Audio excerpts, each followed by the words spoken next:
Hey, welcome back to Grit Gym, guys. Today's going to be much more educational than usual, and actually, the screen is coming up really. Is that better? Is that a little bit better? I hope so.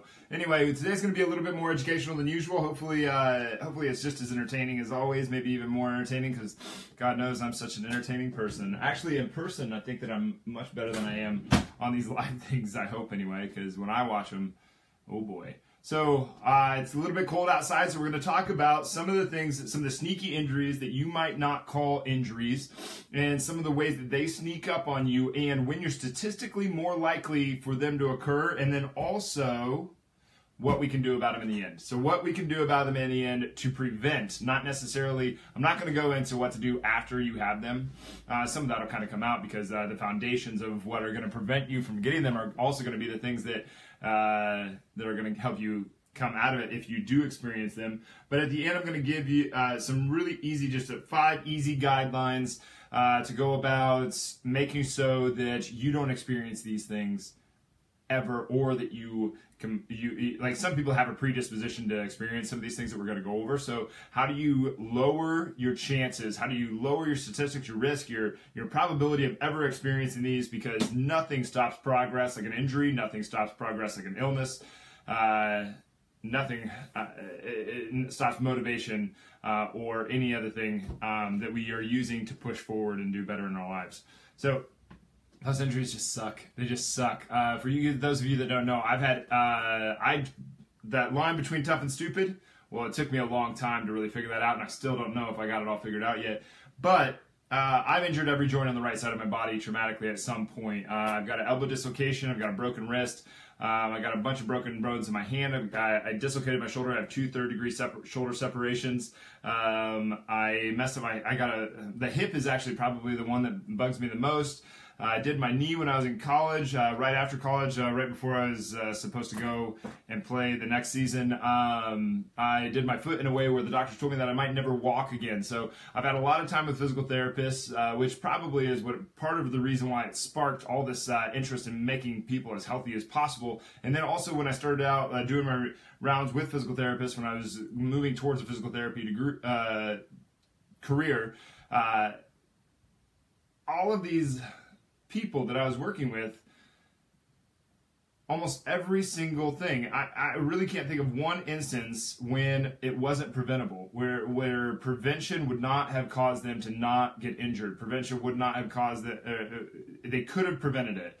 I remember saying to all the little old ladies with knee and hip replacements, and the little old ladies with knee and hip replacements, I'd show up in the room and they'd be like, oh, you know, and they'd kind of flirt with you and whatever, and they'd talk to you, and they were tons of fun, and they loved having visitors. But then I'd have to put them through movements that actually didn't feel good to them because they just had a knee replaced or they just had a hip replaced, and I hated it. It was so sucky.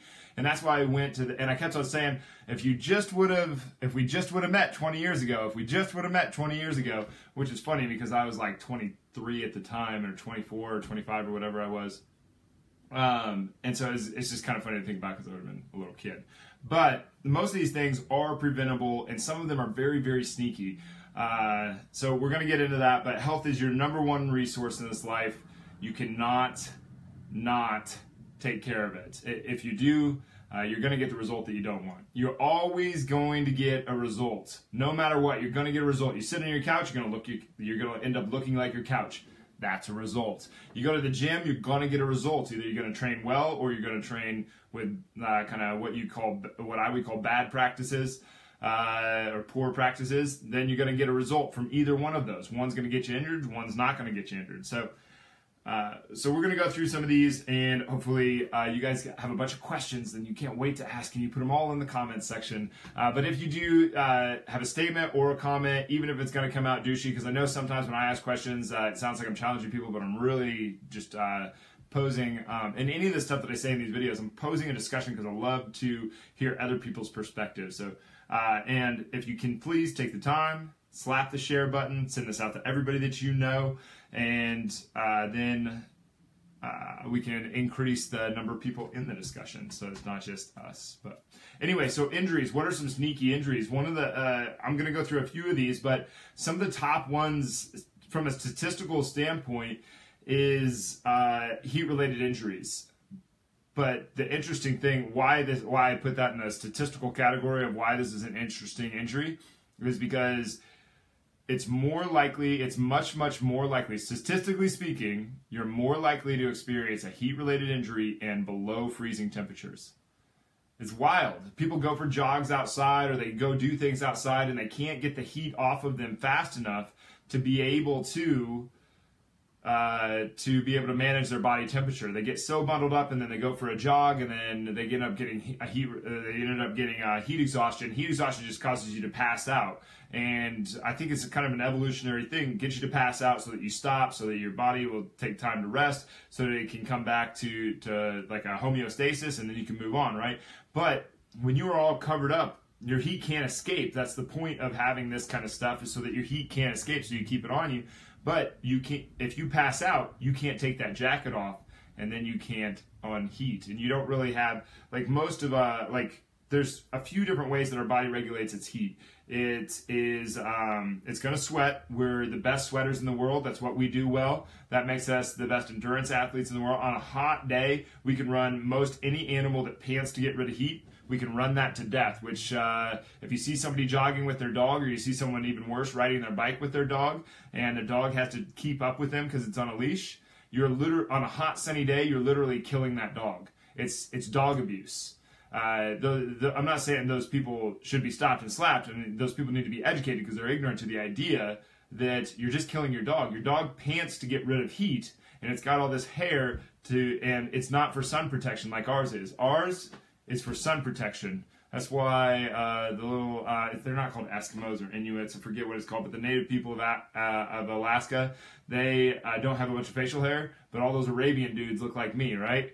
That's because it's about sun protection. If you were to shave your head and you walk outside, the sun beats on your head like crazy. Believe me, I lived a lot of my life with a shaved head. So our hair is about sun protection, and the sun only hits us on the top of the head and the shoulders. It doesn't hit us on all of our vital organs in here. So for a dog to be running outside that pants to get rid of heat and running at a constant pace, its body's not built for that, so it's dog abuse. I know that was a long explanation for something that probably didn't even need to be in this video, but whoops. All right, so you got heat stroke and you have heat exhaustion. Heat exhaustion is where the body's going to pass out, but it's right before you stop. Like you're going to stop sweating at that point. Your body has just kind of shut down, is trying to shut you down.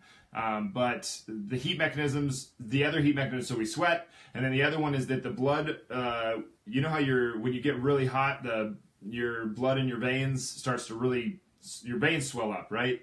Well, that's because it's trying to get closer to the surface of your skin so that it can release the heat off to the environment and then go back through circulation. So there's a point at which too hot is actually hurting our performance because our body is focusing more on getting rid of heat than it is actually circulating the blood flow. I'm not saying that it's much, but it's significant enough to take into consideration. So those are your main two. So if you don't have that ability to circulate up to the skin layer and that heat can't get rid, and you're not sweating it, and your sweat can't evaporate off of your body, then we can't get rid of heat. So those are your two big mechanisms, right? So if you're covered up while you're out for a jog or while you're doing something outside, statistically speaking, you are more likely to experience heat stroke or heat exhaustion. When you get to heat stroke, you're in deep shit. I played in a football game once. It was 120 degrees on the field. I lost 13 pounds during the game, but after the game, I hydrated. This is one of those situations where you had to be hydrated, but there was a kid that was going through. He was probably right before crossing into heat stroke. He was still awake, but he was hyperventilating. Everybody was putting ice. I wasn't doing it, but everybody was putting ice all over this kid. He was in big trouble, but he's fine now. Anyway, and a lot of people try to blame this on dehydration. This is not a dehydration issue, really, or it's probably not a dehydration issue. We really don't have enough research or enough numbers to know if it's a dehydration issue. Hyponatremia is something that is becoming more and more and more prevalent as time goes along. Sport drink companies can probably take a pretty big pat on the back for curbing people's hydration habits. People think that if you drink all day long, it's good for your skin. People think if you drink all day long, it's good for your eyes. It's good for your teeth. It's good for your body. There's a point where too much water is too much water. Hyponatremia is what that's called. It's your body starts to not know what to do with all the water that it's given. Just like if you overwater a plant, what happens? It starts to die, right? Well, your body will do the exact same thing. Water is not necessarily the thing that you need, and it's very hard for your body to get super dehydrated. If you focus on thirst and your color of your urine, you're probably doing just fine. Most of the time, thirst isn't a super good mechanism because a lot of people confuse thirst and hunger. So what I say is drink 1/8 of your body weight. If you think that you're on the level that you might be dehydrated, drink 1/8 of your body weight, 1/8 before 8 a.m. and you're good. Okay, so those statistically, you're more likely to experience heat stroke and heat exhaustion in freezing cold temperatures. Hypernatremia is a very real thing. It's your body is probably not dehydrated. Your body is probably fine. You're probably drinking way too much water. If you're a person that says that they drink all day long, this can become a very real issue and put more stress on your body than it needs to, which is an illness and an injury. We don't need that, right? So that's number 3. So number 1, heat stroke. Number 2, heat exhaustion. Number 3, hyponatremia. I keep on saying it backwards, but anyway. What about low back pain? A lot of people will scoff off low back pain as it's just an ache and a pain, and that's what we're going to get into next. Is chronic ache and pains. Any chronic ache or chronic pain is technically an injury. It is injury to the tissue. It's pain that the brain is creating so that you will stop doing that thing. If you have a pain in your elbow, there's no pain down here. Your brain created pain. This isn't like psychological babble. This is real. The brain creates the pains. It's not like a signal goes from here to here and back to here to feel pain. The pain, the brain knew something was going on in the elbow, something funky, and it said, "Hey, feel pain down here." It didn't even have to go there. It just bam, just gave you the sensation in your mind so that you would knock that off. All right, it's an injury. You have to listen to it. That's not to say that you shouldn't push through that injury to a certain extent, but we have to be very, very smart about how we're going forward with it because something's going wrong. No assessment is going to be perfect 100% of the time, but not doing an assessment is really, really, really silly. So a lot of the time with low back pain, there's 3 ways that any injury happens. No matter what, 3 ways that any injury happens. Either it happens from trauma, bam, something bad happened, right? So let's say you're doing some off-roading with a four-wheeler and you go up over a huge ramp and then you come down really hard and your butt hits on the seat and there's this and your spine cranks like that and it smashes so fast that it creates some type of injury. All right, your disc, like a disc bulge or a herniation, or it creates something bad, right? Well, that's one. Number 2 is too much time spent in one position. So let's say I'm sitting right now. We're going to be sitting for a half an hour here, right? Well, the time spent there, let's say every 10 seconds was a repetition. That's a long rep, right? So 10 seconds, so that's 6 reps every minute. So that's 180 reps in the time that we're going to be sitting here. 180 reps is really a lot of repetitions.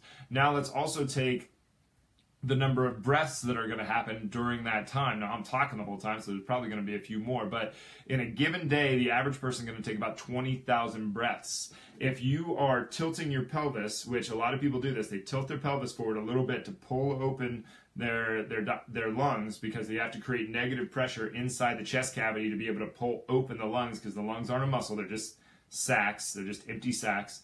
So they have to be pulled open to pull air in. And so if you're tilting that pelvis forward, or if every time that you take a step, you're tilting that pelvis forward a little bit, your spine, your spine just, it bends like that. It just bends a little bit like that. You do that enough times, that's repetition. And it'll happen where at some point that creates a problem in that spine, which I'm kind of getting to the next one because the next one is repetition. The more times that the spine moves, the worse. So there's 3 different ways that your back can get injured, and it's no fun. It's no fun at all. I see it all the time. during assessments. You guys think that I'm just assessing when I'm doing the tests. I'm also assessing when you're walking across the room, because I'm seeing how much you tilt that pelvis as you move. Because then I can judge, okay, this person's going to be a back problem here pretty soon. We can't deadlift them heavy right up front. They've got to learn how to maintain the relationship between their pelvis and their abs so that their lower back can stay stable. But any chronic ache or pain is some kind of injury every time. And a lot of the time it comes down to a hypermobile joint, a lot of the time called double jointed. So if you can reach down and touch your palms to the floor, well, this is probably a problem, because you're probably not bending at the hips 100%. You're probably bending at your spine much more. Or when you overextend your elbow, you guys see that?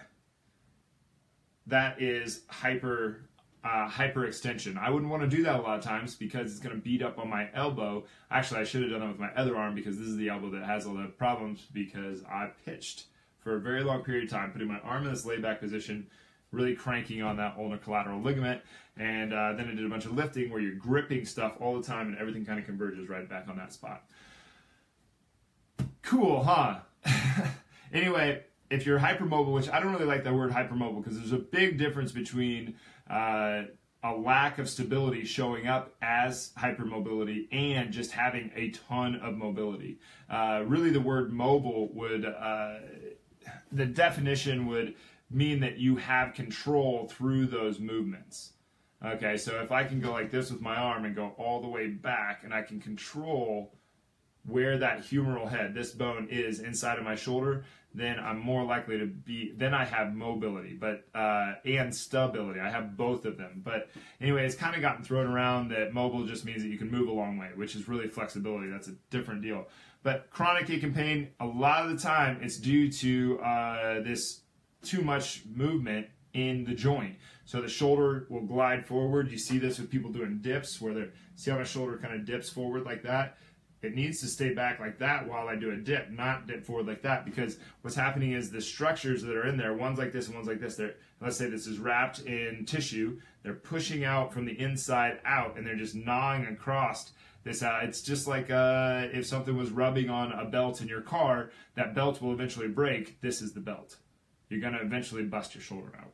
So you have to take care of these things. You have to not move too far, and you have to learn how to really, really stabilize that joint. I'm getting a little bit into the solutions here before I was ready, or before we're ready. But if you ever say it hurts when I do, you have an injury. And if you notice all of these listed so far, in anytime that there's good strength training practices done, there will be far, far, far less injuries. When there are poor training practices done, there will be far, far more training-related injuries. And it's funny how when there's poor training practices and there's more training-related injuries, there's also way more injuries outside of the gym. And the same thing happens the opposite way. When there's good training practices in place, there's less training-related injuries and there's less injuries outside the gym. But what are the solutions?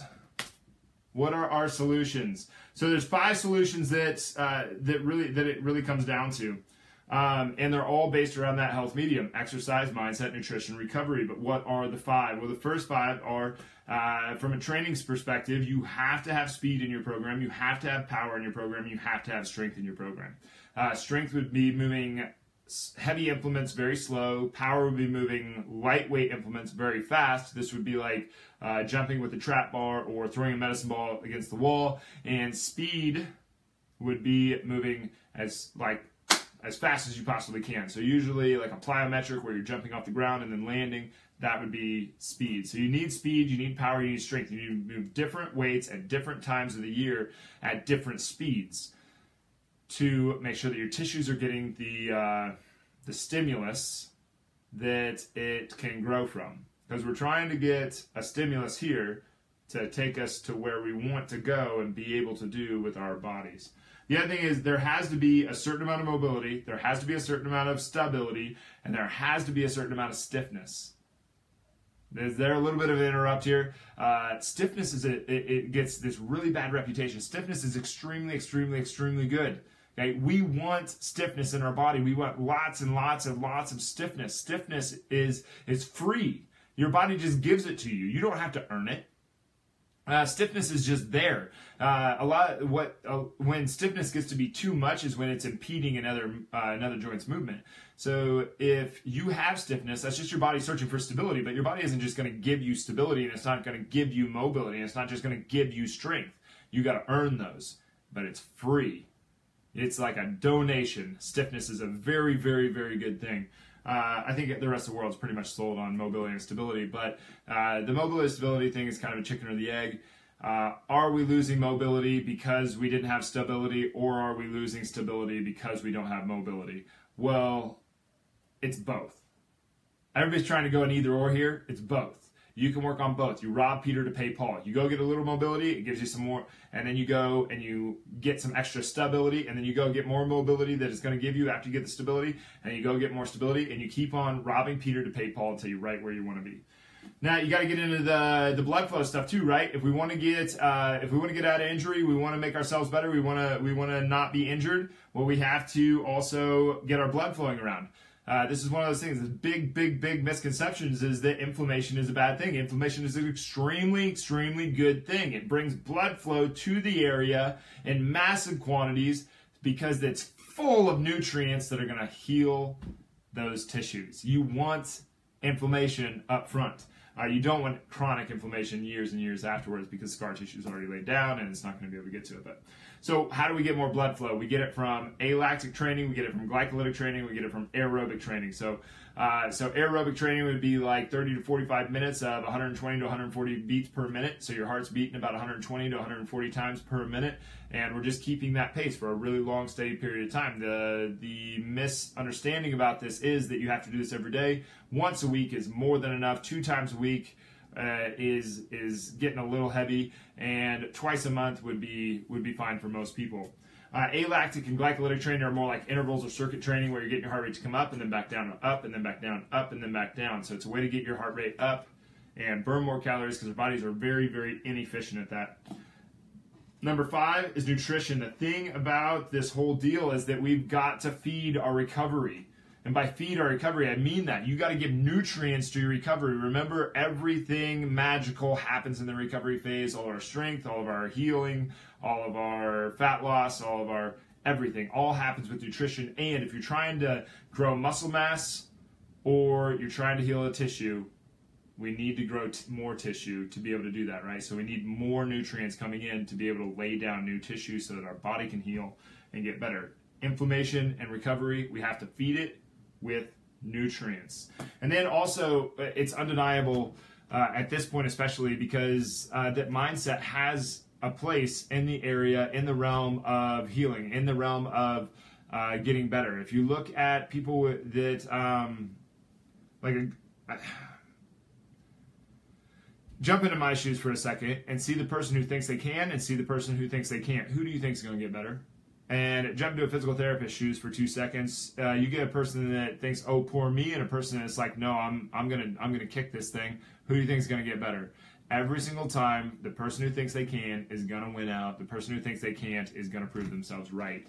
Both of them are right in their own minds. So recovery, attitude, they matter. Also, from the standpoint of stress hormones, when your stress hormones, when you get a lot of cortisol and adrenaline because you're just all stressed out and you don't use those stress hormones, now we got a problem because that shit's toxic on some level. We need cortisol, we need adrenaline, we need these hormones flowing through us, but we've got to have, it's a give and take, you know. Saber-tooth tiger comes running up over the hill, we want that cortisol and adrenaline going up. We need fight or flight whenever we need that. You want those things happening. Also, you'll die. Like Addison's disease is, that's what JFK suffered from. It's where your body doesn't produce cortisol. Your body will die if it doesn't have its cortisol. So he had to get cortisol shots. So stress hormones matter. You have too much stress hormone in your body for too long period of time, you will not heal. Your body will not heal as fast as it would if you would have calmed down, taken your time, gone into a parasympathetic state, and went out. So those are the 3. You got to move different speed. You got to move at different speeds. You got to move different weights at different speeds at different times of the year. There has to be a continuum of mobility, stability, and stiffness in your body. We have to work alactic, glycolytic, and aerobic training. We have to work all 3 of those. And then we've got to feed it with nutrition, and we have to get our head right around this stuff, and injuries are much less likely to happen. We're going to prevent these things that could have happened because we're smart about how we go about it. And hopefully the fitness industry is really doing a pretty poor job of this right now. Sorry to say. I usually try to keep this positive, but I think that we're getting better. I think that we're getting a lot better. A lot of the stuff, it's going to be nice having social media now and documenting a lot of this stuff, because 10 years from now, when all these other people are like, oh yeah, apple cider vinegar was total bullshit, and we shouldn't have been doing Olympic lifts, and we shouldn't have been doing this, and we shouldn't have been doing that, it would have been a lot better if we would have done this, then Grit Gym is going to be able to say, yeah, we were talking about that 10 years ago. We were talking about that 15 years ago, so I'm really happy about that. But anyway, we're coming up on our break point. I hope you guys got something out of this. I know this was like super over-the-top, grainy, lecture-based, but I hope that you got something out of it. I hope you appreciate it. Anyway, please take the time, share this out. Hopefully somebody gets something out of it, and hopefully you do too. But anyway, I'll see you guys on Monday. Thank you for being here. I really appreciate it.